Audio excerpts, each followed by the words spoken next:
এই মুহূর্তে আমরা যেখানে উপস্থিত রয়েছি হাইলাকান্দি জেলার পূর্ব হাইলাকান্দির যেটা কালাচড়া বাজার এবং কালাচড়া বাজারে আমরা এই মুহূর্তে উপস্থিত রয়েছি এবং আপনারা দেখতে পাচ্ছেন এই মুহূর্তে হাইলাকান্দি জেলার যে বৃহৎ নদী বাঁধ আঙ্কাই লঙ্কাই এবং তোসলাখালের উপর দিয়ে বাঁধ চপকে কাটাখাল নদীর জল ভয়াবহ হারে প্রবেশ করছে এবং প্রবেশ করে এই যেটা হাওর অঞ্চল যা গ্রাম অঞ্চলে এর যথেষ্ট প্রভাব পড়ছে। আপনারা দেখতে পাচ্ছেন এই মুহূর্তে কালাচড়া বাজারের পরিবেশ আপনারা দেখতে পাচ্ছেন সরাসরি খুব দ্রুতগতিতে কাটাখাল নদীর জল এই প্রবেশ করছে আঙ্কাই লঙ্কাই বাদ দিয়ে এবং এই কালাচড়া বাজারের ভিতর দিয়ে এই মুহূর্তে মানে জল প্রবেশ করছে। আপনারা দেখুন এই বাজারের দোকানপাটগুলা অবস্থা এক ভয়ঙ্কর পরিস্থিতির সৃষ্টি হয়েছে সমগ্র হাইলাকান্দি জেলায়। কাটাখাল নদীর এই ভয়ঙ্কর অবস্থায় এই মুহূর্তে প্রভাব পড়তে শুরু করেছে উত্তর হাইলাকান্দি জেলার গ্রাম অঞ্চলে। ইতিমধ্যে নির্বাচনপুর সুদর্শনপুর সহ বিভিন্ন এলাকার যেগুলা হাওর অঞ্চল ক্রমান্বয়ে প্লাবিত হতে যাচ্ছে। বিশেষ করে আমরা এই মুহূর্তে যে জায়গায় দাঁড়িয়ে রয়েছি সেটা হলো কালাচড়া বাজার এবং কালাচড়া বাজারের সামগ্রিক পরিবেশ আপনারা লক্ষ্য করছেন। আপনারা দেখতে পাচ্ছেন কি ভয়ঙ্কর পরিস্থিতির সৃষ্টি হয়েছে। আমরা রয়েছি কালাচড়া বাজারে, কালাচড়া বাজারের পরিবেশ আপনারা দেখতে পাচ্ছেন। এখানে সম্পূর্ণ যেটা কালাচড়া সময়ের কোনা এবং কালাচড়া রুট যেটা সেই রুটটি একদম পুরা জলের তলায় চলে গেছে। তার কারণে এই মুহূর্তে এই অঞ্চলে গাড়ি চলাচল যথেষ্ট ব্যাহত হয়ে পড়েছে। তাই জনগণ পায়ে হেঁটে এই স্রোতের মধ্যে দিয়ে চলাচল করতে হচ্ছে। আপনারা দেখতে পাচ্ছেন এখানকার পরিবেশ বিভিন্ন অভিযোগ আসছে যে এই যে আঙ্কাই লঙ্কাই যে নদী বাঁধ আছে হাইলাকান্দি জেলার সেই নদী বাঁধের জন্য বিগত বহু বছর ধরে সরকার টাকা বরাদ্দ করলেও স্থায়ীভাবে সেই প্রোটেকশনের কোনো কাজ না হওয়ার দরুন এ ধরনের পরিস্থিতি বারংবার সৃষ্টি হচ্ছে বলে এখানকার মানুষের অভিযোগ, বিভিন্ন দল সংগঠনের অভিযোগ। আপনারা দেখতে পাচ্ছেন এখানকার সামগ্রিক পরিবেশ। হাইলাকান্দির দুইটা বৃহৎ নদী বাঙ্গন আঙ্কাই লঙ্কাই তোসলাখাল, এটা আপনারা জানেন।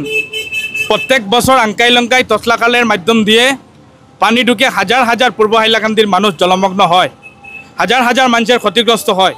কিন্তু আঙ্কাই লঙ্কাই তোসলাখাল মেরামতি করার ক্ষেত্রে হাইলাকান্দির জলসম্পদ বিভাগ, হাইলাকান্দির মধ্য হাইলাকান্দির বিধায়ক জাকির হোসেন লস্কর সম্পূর্ণরূপে ব্যর্থ হয়। উনি চান যে আঙ্কাই লঙ্কাই তোসলাখালে দিয়ে কিভাবে পানি হুমায়, পানি বের হয়, এখান থেকে তিনি এটিএম হিসাবে কিভাবে পয়সা লুটার চক্রান্ত করা যায় সেই হিসাবে উনি ব্যবহার করে আসছেন।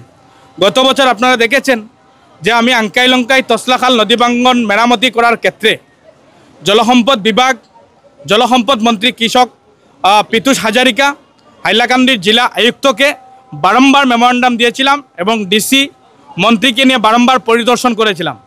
তারপরেও কাম এসেছে আঙ্কাই লঙ্কাই তোসলাখালে, কিন্তু দুর্ভাগ্যজনক কথা এই আঙ্কাই লঙ্কাই তোসলাখাল সম্পূর্ণরূপে কাম করার ক্ষেত্রে ঠিকাদার জলসম্পদ বিভাগ মধ্য হাইলাকান্দির বিধায়ক সম্পূর্ণরূপে ব্যর্থ হয়েছেন।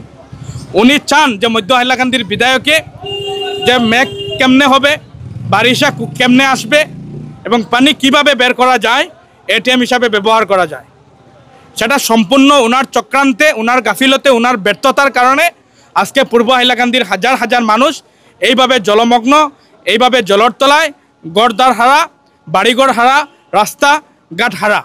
কিন্তু আজকের দিনে ওনার কোনো তৎপরতা নাই, আজকের দিনে ওনার কোনো অ্যাক্টিভিটি নাই। হাইলাকান্দির মানুষ, মধ্য হাইলাকান্দির মানুষ বুঝেছে উনি কার হয়ে উকালতি করেন, কার হয়ে কাম করেন।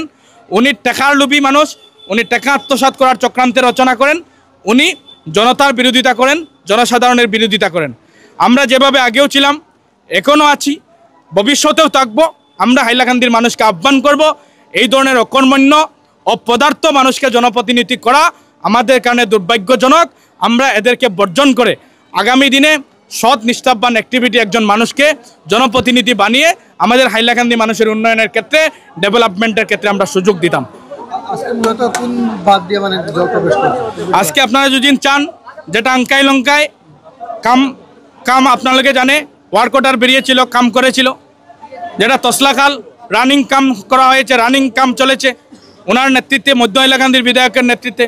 উনি কালকে পানি ঢুকবে, কালকে পানি হুনাবে উনি জানেন, কিন্তু তারপরও উনি একবার বেরিয়ে এসে এখানে কি দেওয়া যায়, বস্তা দেওয়া যায় বা কি দেওয়া যায় কোনো ব্যবস্থা নেই। উনি কেবল ঘরে বসে ওনার সেলা সামুন্ডা দিয়ে কোথায় থেকে স্কিম ধরানো যায়, কোথায় ভেঙ্গেছে, কোথায় ডাইস ধরানো যায় এই চক্রান্ত রচনা করেছেন। ওনাকে আমরা হিসুয়ারি করে বলছি যে এই ধরনের চক্রান্ত এই 6 মাস কমসে কম বরদাস্ত করা হবে না। ইয়ার বিরুদ্ধে আমরা জনমত আছে, আমরা ইয়ার বিরুদ্ধে সর্বক্ষেত্র পূর্ব হাইলাকান্দির মানুষ আমরা ঐক্যবদ্ধ হয়ে আমরা গণতান্ত্রিকভাবে আন্দোলনের কার্যসূচি রূপায়ণ করব এবং আঙ্গাই লঙ্কাই তসলাখাল বাঁধ মেরামতির ক্ষেত্রে আমরা প্রতিবাদ সাব্যস্ত করব। ইতিমধ্যে আপনারা দেখেছেন আঙ্কাই লঙ্কায় যেটা নদীবাঙ্গন, যেটা সুদর্শনপুর পার্ট 2, সুদর্শনপুর পার্ট 1, সামারিকুনা, নেনারবন, পাতারিগ্রাম, বন্দুকমারা, মাটিজুরি এলাকা প্লাবিত হয়। যেটা তসলাখাল রয়েছে মাটিজুরি, নিমাইচান্দপুর, নিত্যানন্দপুর, আপনার দেখবেন বড় হাইলাকান্দি, মাটিজুরি পশ্চিম পাড়, টেম্পুর, বর্জপুর এলাকা প্লাবিত হয়। গতিকে এই প্লাবিত জায়গাগুলো নির্মাণ করার ক্ষেত্রে প্লাবিত জায়গাগুলোকে প্রোটেকশন দিতে সম্পূর্ণরূপে ব্যর্থ হয়েছে জলসম্পদ বিভাগ, সম্পূর্ণরূপে ব্যর্থ হয়েছে জলসম্পদ মন্ত্রী, সম্পূর্ণরূপে ব্যর্থ হয়েছে অকর্মণ্য অপদার্থ বিধায়ক মধ্য হাইলাকান্দি জাকির হোসেন লস্কর।